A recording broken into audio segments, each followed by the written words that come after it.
তোমার তো ভিতরে ভিতরে কিছুই ঢুকাই নাই, তারপরও তুমি এত কাজে লাগে তবে কে? আগে তো উলঙ্গ করে দেখাটা ঠিক না, আপনি তো আমার পুরো শরীরে দেখছেন। মানুষের আসার পরে আমি ওষুধ দেয় না যেমন মানে রক্ত পড়তেছে তো হুজুর। রক্ত করবো কে? মানে ওই পেছন যে সামনের যে এটা আছে না, হ্যাঁ, ওইটা দিয়ে। আপনারা দেখছেন আদর্শ তিতুমির পত্রিকার সঙ্গে রয়েছি আমি ধৃতরাষ্ট্র। আজকে আমরা দেখাবো আপনাদেরকে মাদ্রাসায় দুষ্টুমি। আন্তর্জাতিক লেখিকা তসলিমা নাসরিনের ফাঁস করা অডিওতে তীব্র চাঞ্চল্যের সৃষ্টি হয়েছে গোটা পৃথিবী জুড়ে। মানে একটা অডিও, আর সেই অডিওতে কেঁপে উঠেছে একেবারে সোশ্যাল মিডিয়া। আমরা সেই অডিও ক্লিপিংসটা আপনাদেরকে শোনাবো।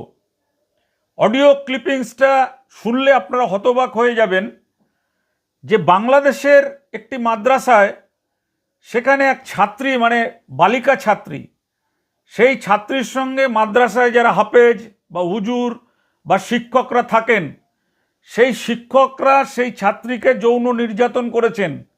এবং যৌন নির্যাতনের পরে ছাত্রীটি যখন বাড়িতে ফিরে গেছে, প্রতিবেশী একজনের ফোন করে, যখন ওই হাফেজ মাস্টার শিক্ষক যা পদে থাকুক, সে তাকে যখন ফোন করেছে, ফোন করে বলছে যে আপনি আমাকে এরম করেছে, বলে আমি তো কিছুই করিনি তোমার সঙ্গে, আমি তো একটু দুষ্টুমি করেছি, তুমি তো দেখলে আমি তো কিছু ভেতরে ফেলিনি, হ্যান ন্যান তান এই সমস্ত বলছে। আমাদের সত্যি খুব লজ্জা লেগেছে। যদিও এই অডিওটা আমাদের পশ্চিমবঙ্গ বা ভারতের নয়, এটা বাংলাদেশের অডিও, এবং আন্তর্জাতিক লেখিকা তসলিমা নাসরিন এটার পোস্ট করেছেন। আমাদের মনে হয়েছে এটা আমাদের বাংলা ভারতে এটা নিয়ে আমাদের কিছু বলা দরকার। তাই প্রথমে আগে আপনাদেরকে আমরা সেই অডিওটা শোনাচ্ছি, যে মাদ্রাসার ওই শিক্ষক বলুন, হাফেজ বলুন, হুজুর বলুন, যাই বলুন না কেন, একেবারে তার সেই মানে ছুচলো দাড়ি সব কিছু রয়েছে, তিনি কিভাবে এই ধরনের কথা বলতে পারেন। একজন আন্তর্জাতিক লেখিকা যখন এটা পোস্ট করেছেন, তিনি নিশ্চয়ই তার দায়িত্ব নিয়ে করেছেন। আমরা সেই জন্য এটার আমরা কোনো সত্যতা যাচাই করিনি। ওই আন্তর্জাতিক লেখিকার পেজ থেকেই আমাদের এই অডিওটা আমাদের ক্রাইম রিপোর্টার সুরেন্দ্র কুমার সিং সংগ্রহ করেছে। আগে শুনে নিন সেই অডিও, তারপর আমরা বলছি ঘটনাটা। তোমার তো ভিতরে ভিতরে কিছুই ঢুকাই নাই, তারপরও তুমি এত কাজে লাগে তবে কে? আগে তো উলঙ্গ করে দেখাটা ঠিক না, আপনি তো আমার পুরো শরীরে দেখছেন। মানুষের আসার পরে আমি ওষুধ দেয় না যেমন মানে রক্ত পড়তেছে তো হুজুর। রক্ত করবো কে? মানে ওই পেছন যে সামনের যে এটা আছে না, হ্যাঁ, ওইটা দিয়ে। আসসালামু আলাইকুম। হ্যাঁ, তোর মাই ডিউটি, হ্যাঁ, তোর মাই হচ্ছে না আমার মুখ বাসায়। তুমি কই, এটা কার নাম্বার? ওই এক আন্টির নাম্বার। মানে আন্টির কাছে আমি গিয়ে মাঝে সাঝে একটু গল্প করি তো, তো উনি গোসল করতে গেলেন, তো আমি সেই জন্য ফোন দিলাম আপনার।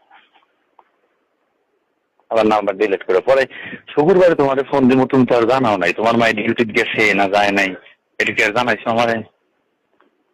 আমি তখন ওই সন্ধ্যার পর আসতে, মানে সন্ধ্যার পর আসার পর থেকে আমার শরীর খুব খারাপ, মানে একদম উঠতে পারতেছি না, কিছু করতে পারতেছি না, পুরো শরীর ব্যথা করতেছে, কোথাও যাইতে পারি না। ছাদে গেছিলাম অনেক কষ্ট করে, তাতে পাইনি। বিকেল বেলা আসছিলাম না কালকে, ওই যে মাহফিলের দৌড়াদৌড়ি পোস্টার টোস্টার এগুলো নিয়ে দৌড় পারতেছি, ক্লাসেও ঠিক মতো হইতে পারতেছি না। কালকে বিকালে আবার ক্লাস করে পরে গেছি, পরে তোমার তো ভিতরে ভিতরে কিছুই ঢুকাই নাই, তারপরও তুমি এত কাজে লাগে তবে কে? ছোট না আমি, এই জন্য হয়তো ধরাইছ। তো কি করবো। তুমি তো দেখছো ভিতরে তো ঢুকাইও নাই কিচ্ছু না, কারণ আমি জানি যে তুমি দুর্বল, আমি পাগলামি করলে করতে পারতাম, করি নাই, এমনি একটু মশারি করে। আচ্ছা শোনো, তোমার একটু ওষুধ খাওয়া, এমনি এই যে এক্সট্রাটা নাপা খাওয়া দরকার, খালি নাপা না। কি করো?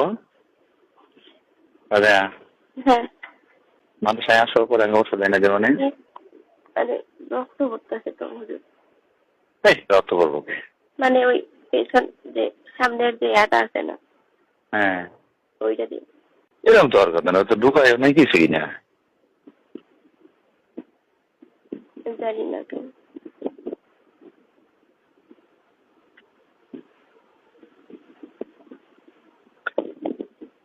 তাহলে মাদ্রাসায় এক সময় আইসো আস্তে আস্তে। হ্যাঁ, আমি ওষুধ এনে দেবো। মাদ্রাসায়। হ্যালো, আর ওটা আরাম। হ্যাঁ, আপনি আমার সত্যি বিয়ে করবেন? আগে সুস্থ হও, এখন এই কথা বলা লাগবো। সুস্থ হও। আপনি আমাকে এখনই বলেন। এখন এইগুলো কথা কর টাইম না। তো হও, মাদ্রাসায় তো আইবা, আলাপ হবে না। কিছু ভালো লাগতেছে না, আমি কি করবো না করবো আমি কিছু বুঝতে পারছি না। বিয়ের আগে তো এসব করা ঠিক না, বিয়ের আগে তো এসব যে না। কিছু তো হয়ই নাই, কিছুই তো করা হয় নাই। তো দুষ্টামি করলাম, আর কি করছো? তবুও আমার খারাপ লাগছে।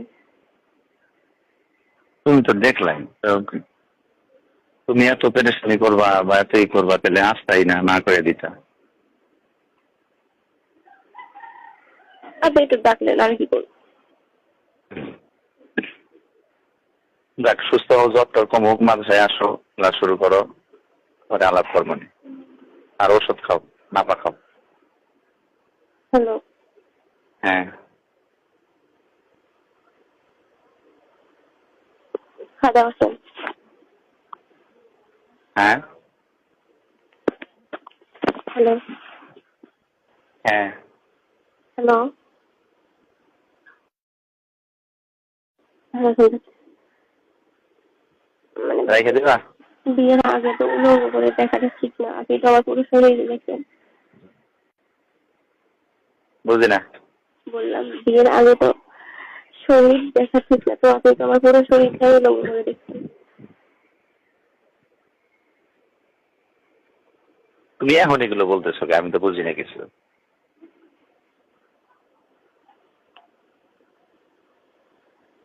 জানি না আমি কি বলতেছি। সুস্থ হয়ে মাদ্রাসায় আসো, পরে আলাপ হবো। রেখে দিলাম। হ্যাঁ, আচ্ছা ঠিক আছে। এই তো আপনারা শুনলেন। আচ্ছা, আপনারা বলুন তো, এই যে মাদ্রাসার শিক্ষক, এই শিক্ষককে শিক্ষক বলা যাবে, বা হাফেজ বলা যাবে, বা মৌলানা বলা যাবে, বা মৌলবী বলা যাবে, বা হুজুর বলা যাবে? যারা এই ধরনের ছাত্রীর সঙ্গে এই ধরনের নোংরা কথাবার্তা বলেন, ছাত্রীর সাথে এই ধরনের নোংরা কাজ করেন,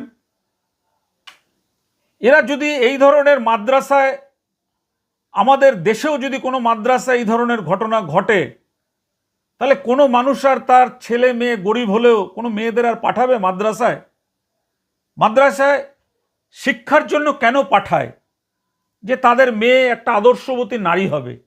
সেই নারী যখন সেই যেখানে মাদ্রাসায় যাচ্ছেন ইসলাম ধর্ম সম্পর্কে জানার জন্য, সেখানে তার প্রতি প্রথমেই তাকে একেবারে কুড়িতেই বিনাশ করে দেওয়া হচ্ছে। তাকে বিয়ের প্রলোভন দিয়ে তারপরে তাকে যৌন নির্যাতন করে কি ওষুধ খেলে তার ব্যথা কমবে সেটাও আবার সুপারিশ করছেন। আমরা এটা মেনে নিতে পারিনি বলেই আমরা এটা ফাঁস করছি। এই বাংলাদেশে মাদ্রাসার শিক্ষক ও ছাত্রীর যে কথোপকথন, এই অডিওটা যে ফাঁস হয়েছে, এই অডিওতে যে শোনা যাচ্ছে ছাত্রীকে যৌন নির্যাতনের অভিযোগ, শিক্ষক বলছেন আমি তো তেমন কিছু করিনি, শুধু তোমার সঙ্গে একটু দুষ্টুমি করেছি। বলুন তো, যে শিক্ষক, মাদ্রাসা বলুন, আমাদের আশ্রম বলুন, মঠ মিশন বলুন, শিক্ষকরা ছাত্রছাত্রীদের কাছে হচ্ছে পিতৃতুল্য, পিতার সমান। সেখানে একটা দেখছি আমরা, আমাদের এখানেও দেখছি কিছু কিছু জায়গায়, বেশ কিছু স্কুলে বাচ্চা মেয়ে এখনো মানে তাদের এখনো শৈশব যায়নি, মুখ দিয়ে দুধের গন্ধ যায়নি, তাদেরকে একটা শিক্ষককে আপনারা দেখেছেন যে সেই শিক্ষক তাকে ফাঁকা ঘরে নিয়ে গিয়ে প্যান্টের চেন খুলে দিয়ে তাকে দিয়ে নোংরামো করা হচ্ছে। আপনারা দেখেছিলেন এরকম একটা ভিডিও। তো এই সমস্ত কাজগুলো যারা করছে, এরা আমাদের সমাজটাকে ভেঙে দিচ্ছে। এটার কিন্তু প্রতিবাদ করতে হবে সাধারণ মানুষকে এগিয়ে এসে। সাধারণ মানুষ যদি মনে করেন যে আমরা এগিয়ে আসবো না, প্রতিরোধ করব না, তাহলে জেনে রাখবেন যে এই ধরনের কাজগুলো ঘটতে থাকলে আমাদের সমাজ পিছিয়ে পড়বে। সমাজের যে ভারসাম্য, সেই ভারসাম্যর মেরুদণ্ড ভেঙে যাবে। এই যে অডিও ভাইরাল হতে এই বিতর্ক তুঙ্গে তসলিমা নাসরিন যে দাবি করেছেন যে এই অডিও শোনার পর অভিভাবকরা মাদ্রাসায় আর মেয়ে পাঠাতে 10 বার ভাববেন, 10 বার ভাববেন। সত্যি কথা বলেছেন আন্তর্জাতিক লেখিকা, তার সঙ্গে আমরা সহমত যে কোনোদিন এই ধরনের ঘটনাকে সমর্থন করা যায় না। সেটা মাদ্রাসা হোক, স্কুল হোক, কলেজ হোক, মিশন হোক, মঠ হোক, আশ্রম হোক, কোথাও এই ধরনের কাজকে আমরা সমর্থন করতে পারি না। দেখুন, আমরা তো আগেই বললাম যে অডিওর সত্যতা আমরা যাচাই করিনি। ঘটনার তদন্ত দাবি করেছে নেটিজনেরা, কারণ নেটে তো এটা গোটা পৃথিবীতে ছড়িয়ে গেছে। সবাই তদন্তের দাবি করেছে। আমরাও চাই তদন্ত হোক, তদন্ত করে দেখা হোক যদি সত্যিকারের বাংলাদেশের মাদ্রাসায় এই ধরনের ঘটনা ঘটে থাকে, তাহলে বাংলাদেশ সরকার সেই হুজুর বা হাফেজকে কোমরে দড়ি বেঁধে জেলে নিয়ে যাক, যে কেন তিনি তার একটা কন্যাসম মেয়েকে এই ধরনের কাজ করেছেন। আর আমরা অভিনন্দন জানাতে চাই আন্তর্জাতিক লেখিকা তসলিমা নাসরিনকে, যিনি এই মৌলবাদের বিরুদ্ধে লেখেই তার দেশ ছাড়তে হয়েছে। তার বিভিন্ন লেখা আপনারা দেখেছেন। তিনি একটা কথা যেটা বলেন যে বহু পুরুষরাই মনে করে যে নারীদের বীর্য ফেলার ডাস্টবিন। আমরা কিন্তু এই কথাটার সাথে অনেকটা একমত। সত্যি বলেন উনি, কারণ এই যে ঘটনাটা উনি তুলে ধরেছেন বাংলাদেশের মাদ্রাসার, এই ঘটনাটা শোনার পর আমাদের বিশ্বাস কিন্তু তার কথার প্রতি আরও 100% হয়ে গেছে। আজকের এই খবর দেখার পরে যদি আপনারা মনে করেন আপনাদের এলাকার কোনো মাদ্রাসায়, আমাদের এই রাজ্য বা ভারতবর্ষের কোনো মাদ্রাসায়, কোনো মঠ, মিশন, মসজিদ, গির্জা, যেখানেই হোক না কেন এই ধরনের ঘটনা হলে আপনারা কি করবেন জানাবেন আমাদের কমেন্ট করে, পাঠাবেন খবর আমাদের। আমরা সেই খবর আপনাদের সামনে তুলে ধরব, কারণ আমরা মনে করি যা অন্যায় তা অন্যায়, অন্যায়ের সঙ্গে কোনো আপোষ নেই। তিতুমির পত্রিকা মানেই হচ্ছে অন্যায়ের বিরুদ্ধে কলম ক্যামেরা নিয়ে ঝলসে ওঠা, ঝাঁপিয়ে পড়া, সাধারণ মানুষকে রক্ষা করার জন্য। আজ এ পর্যন্ত, ভালো থাকবেন। আগামী কোনো পর্বে এই ধরনের খবর নিয়ে আমরা উপস্থিত হব, যে খবরে সমাজের পরিবর্তন হবে, জাতির পরিবর্তন হবে, দেশে মানুষের ভেতরে পরিবর্তন জাগবে, দেশের মানুষ সদ্ভাবনা নিয়ে দেশের মঙ্গলের জন্য কাজ করবে। আজকের এই পর্যন্তই, ভালো থাকবেন, নমস্কার।